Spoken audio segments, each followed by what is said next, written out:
Have you ever checked your bank account after a completely normal month and thought, where did all my money go? No big purchases. Nothing crazy.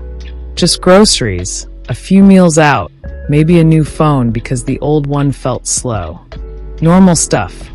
And yet somehow you feel broke. Here's the truth most people don't realize until it's too late. A lot of what we spend money on today simply isn't worth it anymore. Prices have exploded on things that used to be reasonable, and we've all just accepted it because that's how it is now. And I help people understand money, how to stop watching it disappear and actually keep more of it. If you're tired of feeling broke and want to take control of your finances, make sure to subscribe and hit like.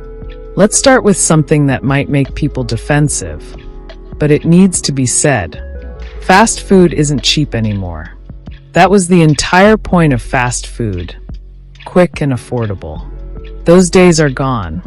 Now you're paying $12, $15, sometimes $20 for a fast food meal. $20 for food you eat out of a paper bag in your car. That's the same price a sit-down restaurant used to cost just a few years ago. The quality hasn't improved, but the price has skyrocketed. The value is gone. Completely. And it's not just fast food. Eating out has become a luxury expense. Restaurants used to be something you could enjoy once or twice a week without destroying your budget. Now, 2 entrees, maybe an appetizer, drinks, tip, and suddenly you've spent $100 on one meal. That money is gone forever.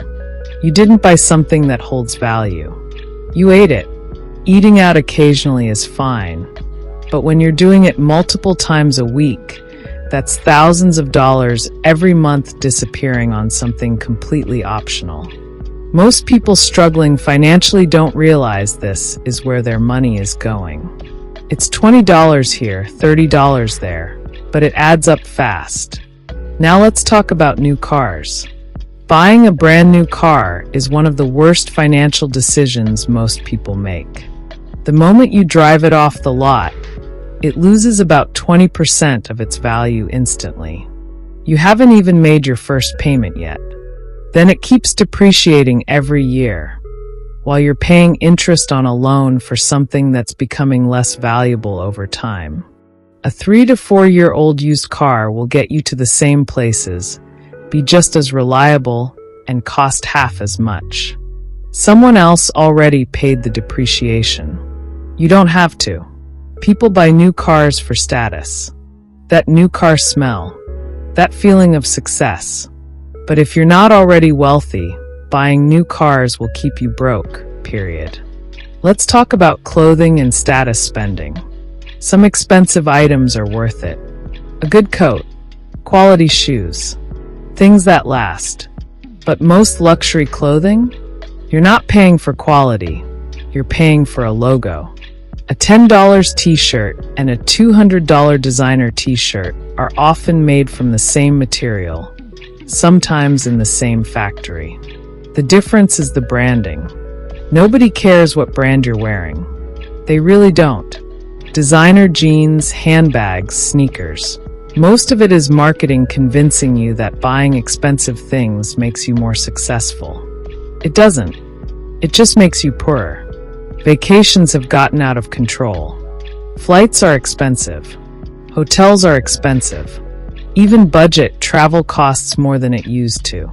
So people put vacations on credit cards because they feel like they have to travel. Because everyone else is posting pictures. A week-long trip turns into a year of payments, with interest. Travel can be amazing, but not if it keeps you in debt. Not if it stops you from saving or investing. There's nothing wrong with smaller trips. Exploring closer to home. Waiting until you can actually afford it. Subscriptions are quietly draining people.